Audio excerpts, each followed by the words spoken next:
Hello, c'est parti, on se retrouve aujourd'hui pour une guidance business sur le thème de prioriser. Puis j'ai rajouté un petit cœur, donc on va aller voir ce que c'est directement en guidance. Pour ceux qui veulent, du coup, je reprends depuis le début, on est sur une guidance du coup générale et pour ceux qui voudront une guidance personnalisée, ça se passera directement en descriptif de cette vidéo. Il faudra réserver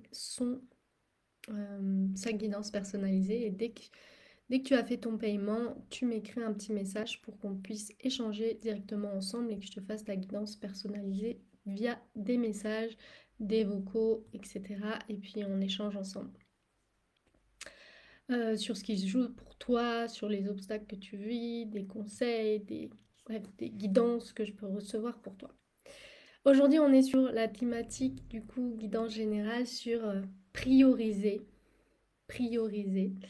Et prioriser, souvent, pour les personnes qui sont très intuitives, c'est comme, ça sonne comme un défi. Comme un défi de comment est-ce qu'on priorise parce qu'on a beaucoup d'idées, parce qu'on va avoir un peu, enfin, on va avoir beaucoup d'idées, d'inspiration, et on va être un peu en mode idée en étoile, et on peut vite passer du coq à l'âne. Puis comment on fait pour prioriser ces actions? J'ai mis un petit cœur, le petit cœur jaune, parce que c'est ce qui venait d'un coup, puis j'avais pas calculé, parce que pour moi, prioriser, ça va être de l'ordre beaucoup de la stratégie. Donc, on priorise par rapport à des objectifs, à des attentes. Donc, si on veut plus de ventes, on va prioriser telle ou telle action dans notre business. Et là, c'est important aussi de connaître quelle action vous amène à la vente, parce que souvent, il y a une confusion entre les actions qui vont être marketing versus les actions qui vont être commerciales. Je sais que pour beaucoup, ça va être un gros mot. Mais il y a une manière de faire, de prospecter, de créer du lien, de connecter avec son audience qui peut être totalement adaptée à vous et qui ne va pas passer pour un vendeur de tapis ou même de devoir avoir cette sensation d'être un peu trop lourd, pushy, etc. Et de créer des liens authentiques avec votre audience. Donc ça, prioriser dans son business, il y a une côté très structurel, très stratégique, avec cette notion derrière donc de quels sont mes objectifs. Ok, vous pouvez avoir des objectifs d'augmenter votre notoriété, vous pouvez avoir un objectif d'augmenter vos chiffres d'affaires, vous pouvez avoir un objectif d'avoir une certaine communication pour, par exemple, faire des conférences, être invité sur des événements. Peu importe votre objectif, vous allez derrière devoir prioriser, donc mettre en place des actions qui vont être prioritaires et qui vont, selon vos priorisations, soit vouloir avoir un impact massif avec une action priorisée, ou alors des actions très ciblées. Donc ça, c'est derrière, en fait, coupler aussi son intuition, son cœur, cette puissance-là de l'intuition dans vos priorisations. Ok, sachant que souvent, et ça va être votre grande difficulté, ça va être d'identifier le fait que vous pouvez avoir des mécanismes qui vont vous faire soit comme des, euh, des ah, j'ai un mot mais il va pas. Mais bon, je veux lire quand même des ornières. Euh, donc elles vont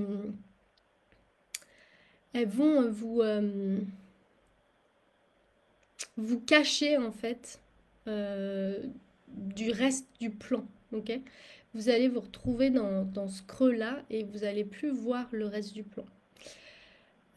Parce que des fois, il y a des mécanismes qui font que bah, soit on ne voit pas les opportunités qui se présentent, euh, on n'est pas branché en fait sur des opportunités ou sur des actions qui pourraient nous rapporter euh, rapidement en fait. Ok, Donc ça peut être intéressant aussi de se poser, et j'amène beaucoup, beaucoup, beaucoup la méditation dans mon programme, c'est-à-dire de se poser et d'aller prendre tous les angles de votre projet pour aller voir quelles sont vos priorités.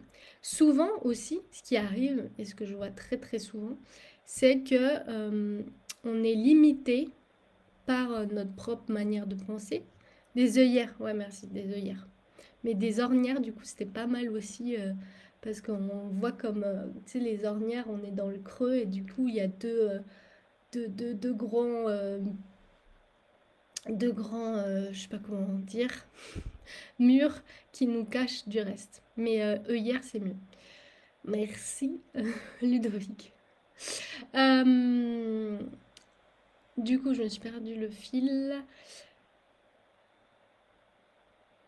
Mais en tout cas, ce que je voulais vous partager, c'est que plus vous allez prendre de la hauteur par rapport à votre projet, plus vous allez aussi vous ouvrir à des idées créatives au-delà de votre manière de penser. Parce que souvent, on est confronté à notre petitesse, à notre limitation. Et on ne s'ouvre pas à beaucoup plus... alors je vais dire grand, mais je dis petitesse et grandeur, mais finalement c'est plus dans des idées qui vont au-delà de ce que vous avez aujourd'hui. Ok.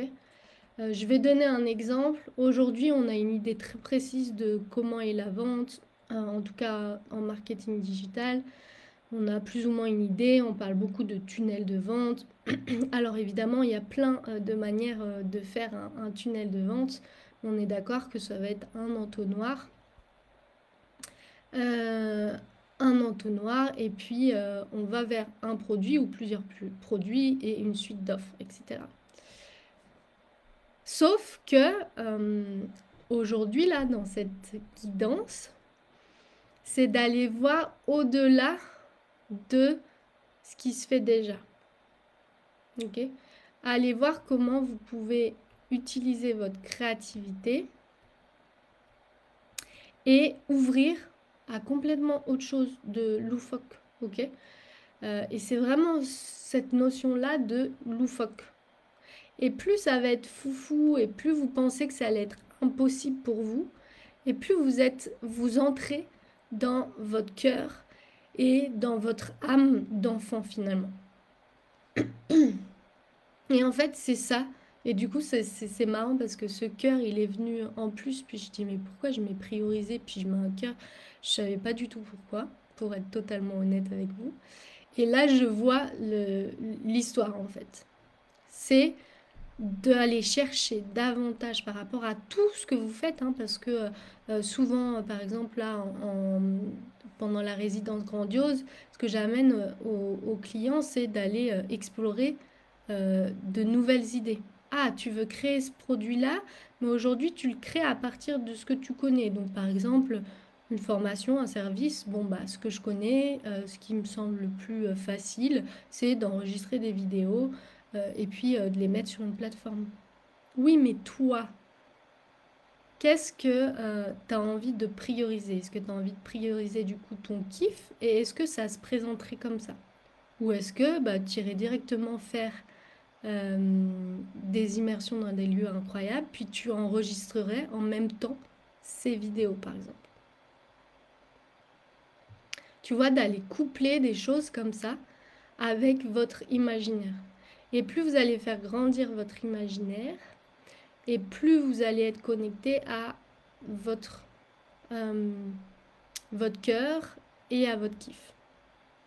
Puis c'est ça qui va du coup vous connecter en plus davantage à votre intuition, ça va vous amener des synchronicités, vous allez vous rencontrer des personnes qui vont être importantes pour vos projets parce que vous allez connecter avec ça. Ok.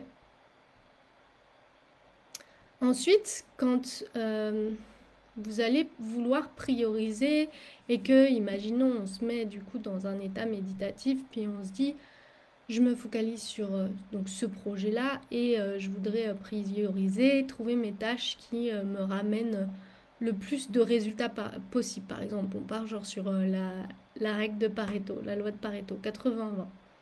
Ok, donc je me connecte à ça, puis du coup je me dis quelle tâche va me faire avancer vers mon objectif avec le plus de résultats possible.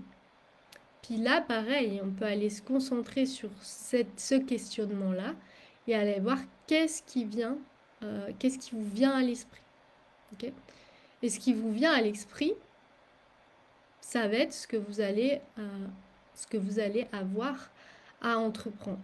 Okay, et là, on n'est pas sur ce qui vous vient à l'esprit et vous êtes perdu dans les méandres de votre méditation avec ce qui me vient à l'esprit, je sais pas, vous avez des symboles puis c'est pas clair.